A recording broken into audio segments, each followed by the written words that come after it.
Hello, my name is Layao Shimre. I'm an English teacher. Dear children, today we'll be learning about debate. I hope you all have a pen and notebook in front of you to make note of the important points. I'm sure most of you are acquainted with the term debate. Some of you might have even participated either in your school or inter-school competitions. Because these debate sessions are part of every school and colleges. Now let us see, why do we learn debate? Why do we have debate writing or debate competition in schools? Because debate prepares students to use their interpersonal skills, and also it is an interesting way for students to share knowledge.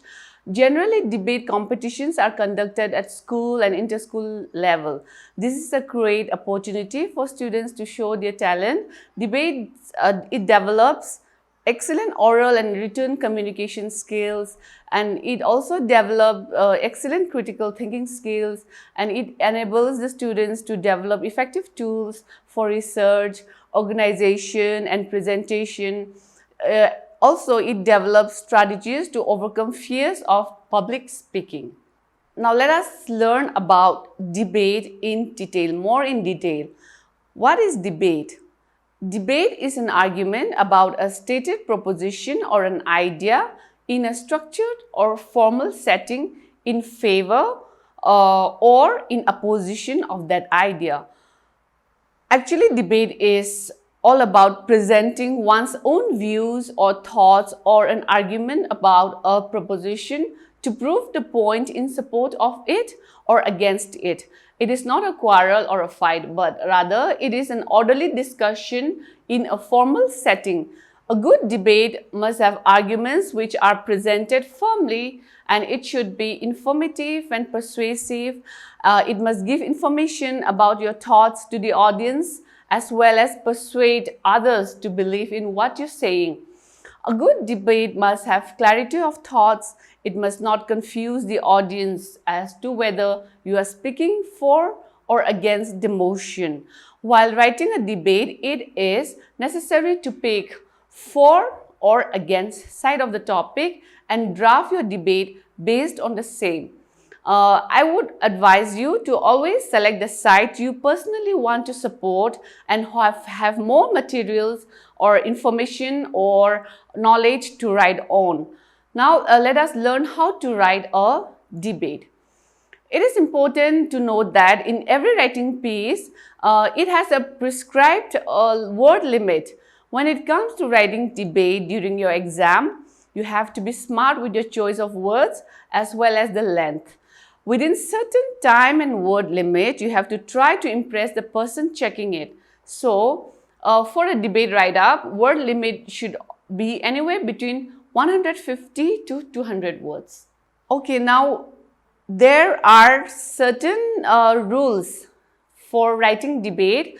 An ideal debate generally consists of 4 paragraphs. In those 4 paragraphs, the first thing you will be writing is the introduction to the debate, and in second paragraph, you'll be writing the body, that is the content, as well as a problem, and in the third paragraph, you'll be summarizing or you'll be giving solutions to those problems you've mentioned in the second paragraph, and in the fourth paragraph, you'll be writing conclusion. Now, let us discuss each of them in detail. In the introductory paragraph, what you'll be writing is the salutations and the topic, including for or against the motion. And you should be addressing the audience based on the topic or place.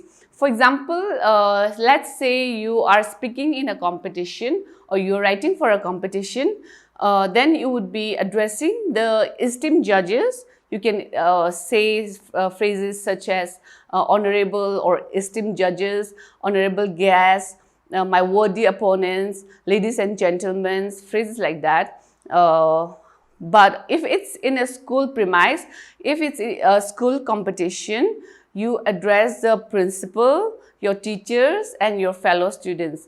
So after that, you will be saying your name. You'll introduce your name, the name as in the name that is given either in the question paper or whatever name you want to, whatever anonymous name you want to use. And you would also mention in the introduction the class you're studying in, and you would say that you're standing here to speak for the motion, either for the motion or against the motion. So one of the most important aspects in the introduction is introducing the topic itself. Here you can use phrases like the motion for today's topic is, and so on and so forth. This is very important because here you are going to introduce the topic and your name and everything for the audience. Now in the second paragraph, you would be writing the main body, the main content of the debate. This is the main paragraph. This is the main paragraph or the body. So you would always begin with the meaning of the topic or the explanation of the topic in not more than a line. And here also you can use phrases like let me first explain, or let me first understand, let us first understand, or it goes without saying, and so on. So then start your argument either in total agreement or disagreement. Because like when you're speaking for the motion, you would give your argument in total agreement with the motion. But if you are speaking against the motion, you would speak in total disagreement with the motion, that is the topic. Now here you will give also, along with your arguments, you can give relevant informations and the current situation. You can use certain examples, and here it is important that you follow a sequence here, because it is possible that you have too many points in your head and you have a lot of varied points. It is better for you to choose the best ones and write a line on each. State your arguments along with evidences. Don't just be vague, okay? You give evidences, pros and cons, facts and figures, and consequences. And as much as possible, try to give authentic data based on your argument. And so that is why it is the most important paragraph. And make sure that you are clear with your thoughts. Only then you'll be able to present your argument clearly with evidences. In order to make your argument more powerful or more convincing or more forceful, you can use phrases like I can quote proofs from so and so. There are a number of instances. You can find many examples, all these phrases. Now in the third paragraph, you would be writing the solution, or you'd be summarizing it. Okay, there is a solution for every problem. So this paragraph needs to be short and crisp, whereby you're supposed to give a rational and practical reasons for your views and give solutions. In case you are not able to figure one out, keep in mind a few general ones. It could involve spreading awareness, campaigns, stringent laws and their strict implementation, education, etc. Use phrases here. You can use phrases like, therefore, I wish to sum up my views, or by now you would have realized and agree with me, and so on and so forth. Now, in the conclusion, concluding the debate, like a debate session is incomplete without conclusion, and this part involves clarification of all your statements that you have made above, and also thanking the audience for being patient listeners. Here you would sum up everything, and then here you would also thank the audience for listening to you, and then you take this opportunity for an explanation, better explanation of your side and views for the topic, and always leave something for the audience and judges to discuss. When you leave something for the audience to think about, then your views about the topic leaves an impact which can help you gain points. For example, if you're debating about a mobile phone in schools and you're on the topic, then you can question the audience by asking them, if mobile phones cannot be allowed, then how can they be assured of their children's safety? You can say that students are not even safe in schools. Then if any harmful situation arises, how their children are going to seek their help without cell phones. and how they're going to communicate to their parents without having phones in the school. So this will, make the audience brainstorm about your topic and about your views. Okay, now there are a few points to remember while you write debates. Okay, the first one is, whenever you're writing a debate, try to use formal language as much as possible. Be polite and respectful, and don't be offensive. Use emotive languages. When I say emotive languages, it means a use of all the three modes of persuasion, like ethos, pathos, and logos. You must be all aware of these terms because these are commonly used in English. It means that you have to cater to the emotional need, you have to bring out the logic as well, and then you have to ethically articulate your views and present it. And all these are to be done only to persuade the audience in what you believe in. And in the next point, use rhetorical or hypothetical questions. For example, hypothetical or rhetorical means you can ask questions such as, what if this pandemic never gets over? What if there is no water left on earth for drinking? And so on. All these kind of rhetorical questions can be asked in order to engage the audience in what you're speaking or in what you're saying. Generally, a debate is written in present simple tense. So you would use only present simple tense when you write debate, and you'll be using data, stats, relevant sources, newspaper reports in support of arguments, because you cannot just be vague and just say something. So you have to provide data, stats, relevant sources, and everything. Try to make your debate interactive conversation. To be able to gain the audience's perspective, you need to make an interactive debate session where you can say, you can make it sound like light conversations, like including humor in presenting the facts and data and engaging the audience. If the debate becomes boring, then the audience lose track of your points and they don't want to listen to you. Then you lose points, you lose marks there. So there are few expressions and phrases that may help your debate sound more powerful and forceful. And those phrases are, again, here. In my opinion, you can use phrases like, I strongly feel that, I would like to present my views, I'm amazed by the views expressed by my opponent, I strongly support or oppose if you're speaking against the motion, or I would like to draw your attention, etc. All these are the phrases that you can use in order to make your debate more impactful. Now there are two samples of debate which I want to show you. Here one sample is for the motion and the other one is against the motion. Let us see this sample and draw our conclusions, and from here you can learn about how to write an effective and impactful debate. Now the topic is global warming, and global warming is a real issue, that is the motion.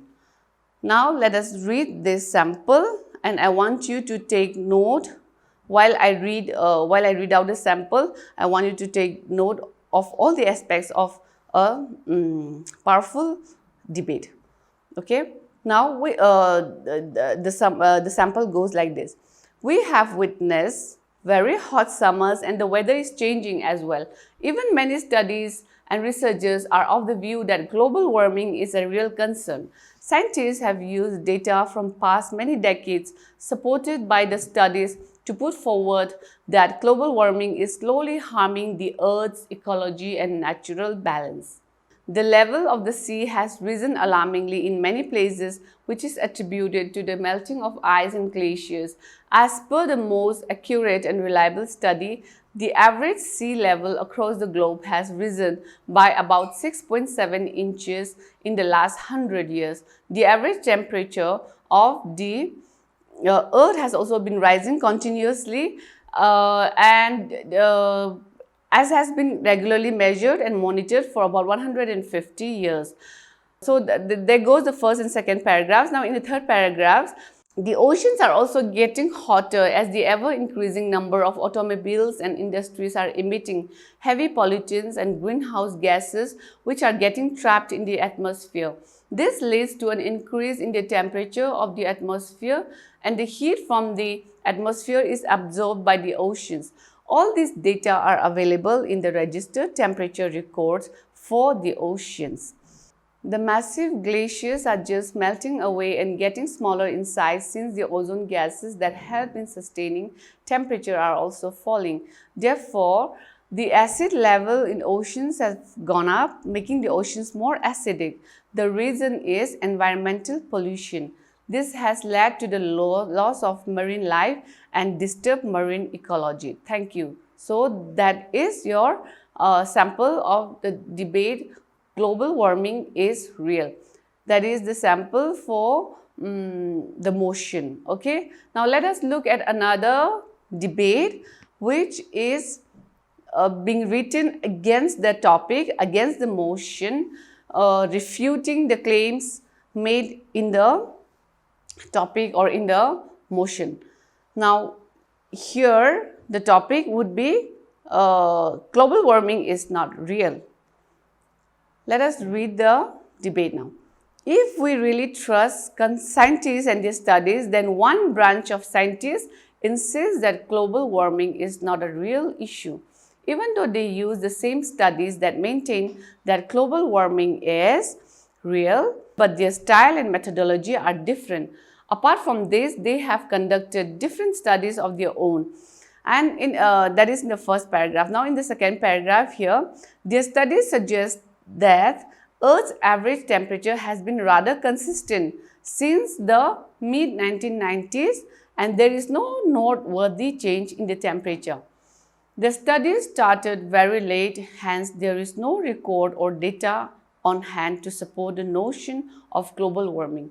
There has to be a historical record to draw comparisons. Studies shows that volume of ice in the Arctic region is increased by almost 50% since 2012, as shown by core measures of the Arctic ice. This argument is very strongly used against the concept of global warming, and that ice caps and glaciers are melting. Now, in the fourth paragraph, scientists say that the climate model calculation that are being used to foretell the consequences of global warming are not reliable as they are found to be faulty. They also argue that the increase in global temperature could be a natural occurrence. Thank you. So now you must have noticed, students, in both these debate samples, in the first paragraph, the topic has been introduced. Either both the speakers have mentioned either or against in the first paragraph. Either for or against the motion. Yeah, in the second paragraph, arguments have been backed up with facts. They've given data and they've quoted so many sources. Okay, and now in the third paragraph, all these points have been summed up and reiterated in detail. And in the last paragraph, in conclusion, in both the samples, you have seen that the writer has clarified all the statements that he has made and concluded in the end with a thank you note. Yeah, so this is all about debate for today. Hope you all enjoyed the class. Thank you.